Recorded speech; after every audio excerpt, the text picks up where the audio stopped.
I think the progress, actually, we've been getting better each day, day by day, steadily, as an entire group, top to bottom. And, usually sometimes it's a couple of guys or the first group, these guys are getting better. But I think our group, top to bottom, we're getting better each day. And a lot more improved from the spring. Because obviously now we know what the routes are, what to expect from the quarterbacks, how the plays are called. So the big thing for a wide receiver in learning an offense is, okay, first I need to know what I'm doing, and then how I need to do it, and all those things. So now our kids aren't thinking about, okay, what's the play. Now they're thinking. Now they're getting up there. Well, how do I get open? Seeing the coverage, and you can see it out there in the first how many days? 5 days of practice so far. You know, Coach Stitt was talking about the details when it comes to receivers at the beginning of fall camp. That was something he really wanted to see improve. If it's a 5-yard step or 5 steps, don't go 7, stuff like that. Have you seen that crispness? Are they starting to get that down? It's getting there. It's getting there. That's a daily process. That's a daily process. That's one of those things that you got to continue to remind the players. The players got to continue to demand of themselves and remind themselves to make sure if it's 7 steps and we say 7, it's 7 steps. If it's 9, if it's 5, however many steps it is, it's 5 steps because the quarterbacks need you to be there when you're supposed to be there at the depth. So that's getting there. The kids understand the importance of each guy being at the right depth, the spacing of the routes, where you need to be in those coverages for the quarterbacks. And as a receiver, some of those things, it's kind of a basic look. You want the ball or not? If you want the ball, then go 5 steps. If you want the ball and it's 16 yards, get to 16 yards. So it's a real simple, equation. You want the ball, do it right. I was talking to Mason on Sunday. He said first day of practice was kind of shaky for the receivers, and then you guys had a meeting and have really been able to turn it around since then. What was said in that meeting, and what have they done since the first day of practice? I think some of the things that you talked about.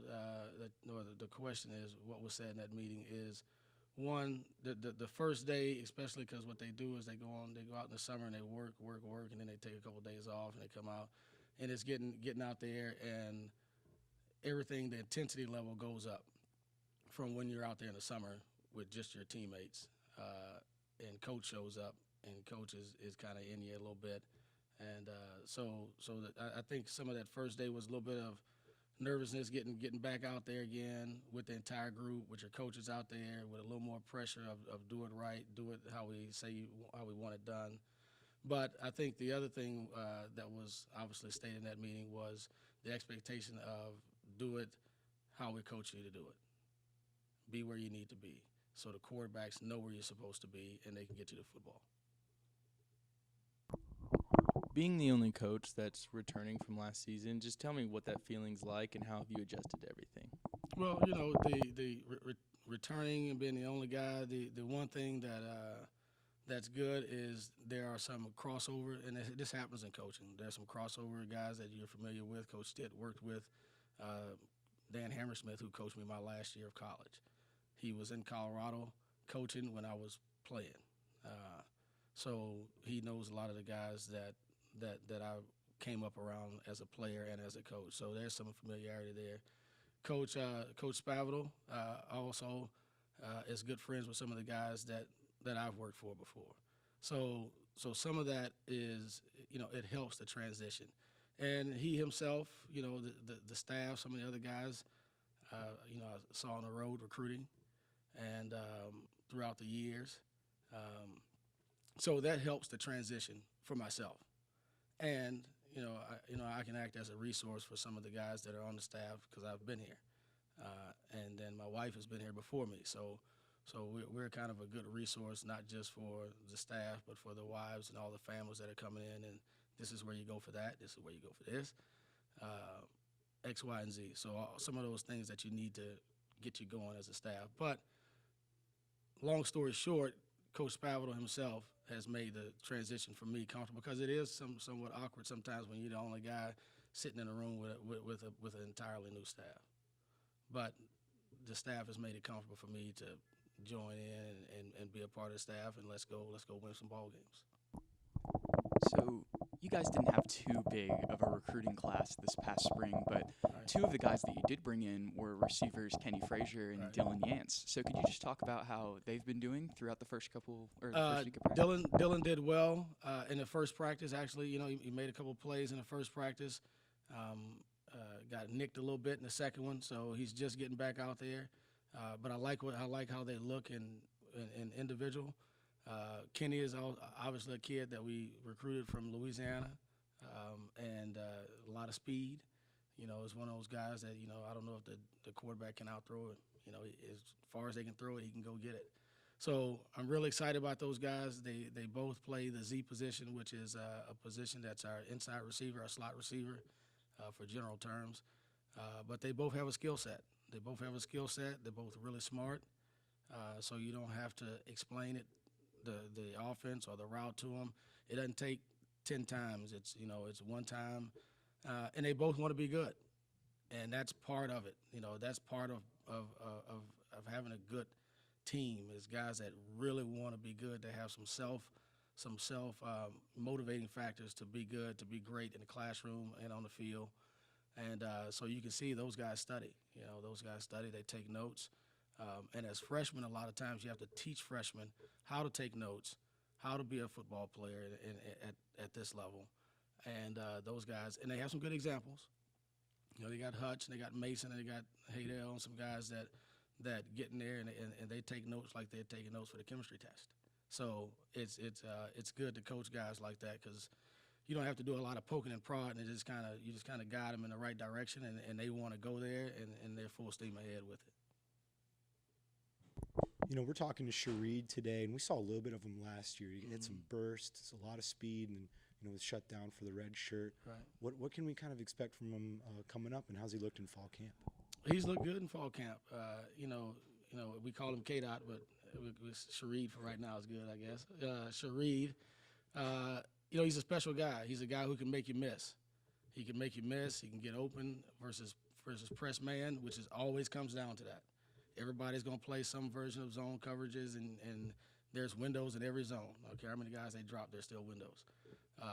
But when it gets down to it, every team that we play and every team in college football or pro football or high school, they're going to come down and play man coverage.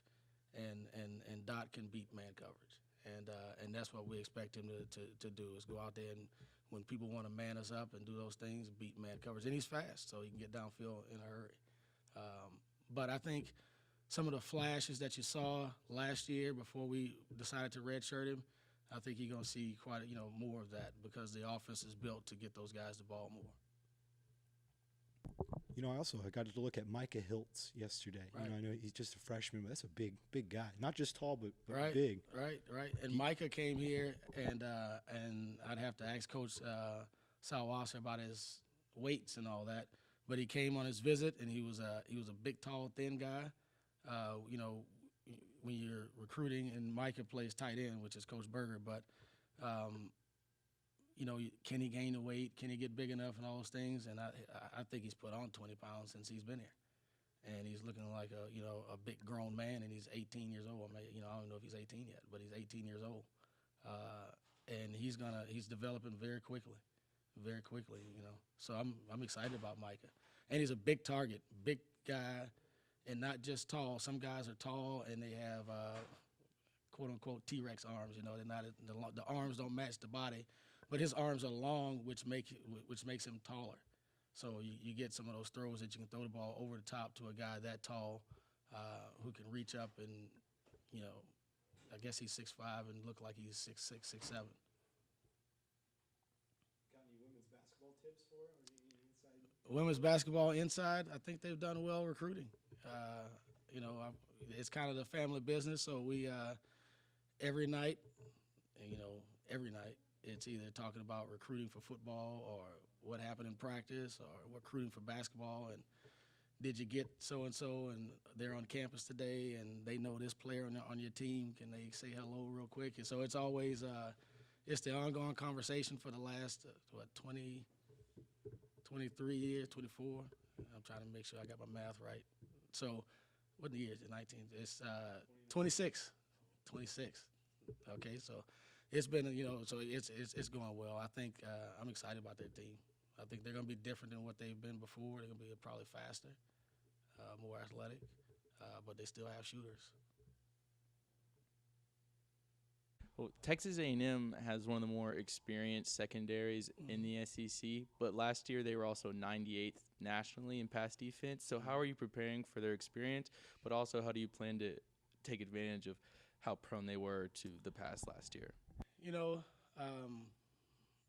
and this probably goes back to, this is probably my personality more than anything else, is that, one, we have to prepare for their coverages, right?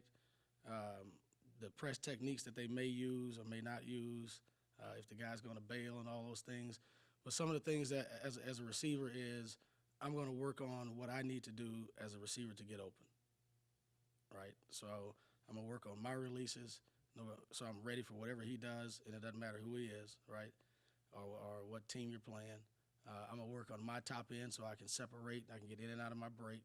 I'm going to work on my hands so when he does try to grab me as I go past him, I can get free.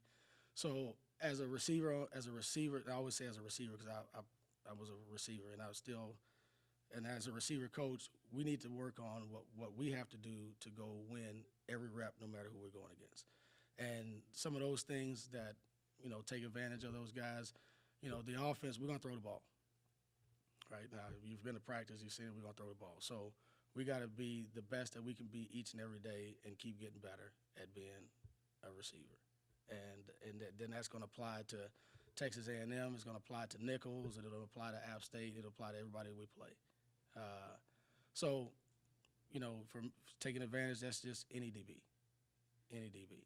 And, there's not much difference in receivers and DBs now. Trust me. No, it doesn't matter what league you're playing in. And this is a speech I've been giving for a long time. And my receivers in probably every room have heard the exact same speech, right? Because when I had Devontae Adams, I thought he was the best receiver in the country, but he played at Fresno State.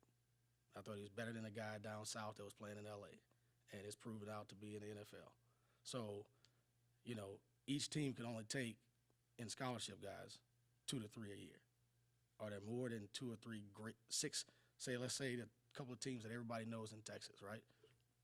One in Central Texas, one over there in kind of Central Texas, right? They get to take 6 guys a year. That's it, between the two of them. There are more than 6 great receivers in the state of Texas. I can guarantee you that. Now, there may not be but 6 great left tackles, but there are more than 6 great receivers in the state of Texas or in Louisiana or in California or wherever you're from. So, now, that's kind of an old school chip from when I was growing up playing because, that guy from Houston that got recruited by so-and-so and I was from Beaumont, right? We knew we were just as good as those other guys, but, the coach could only take 1 or 2. That's it. That coach believed in him. That coach believed in him. And that's the difference. Because if you're fast and you run 4.3, you're fast and you run 4.3 at receiver. If you run 4.5 and you're fast and you can go up and jump and catch the ball and you're 6'2", and you can go jump and catch the ball. There's not much difference in receivers. That's why you see receivers from every level of college football in the NFL playing and being very, very productive. So, and I've had some from every school I've been at.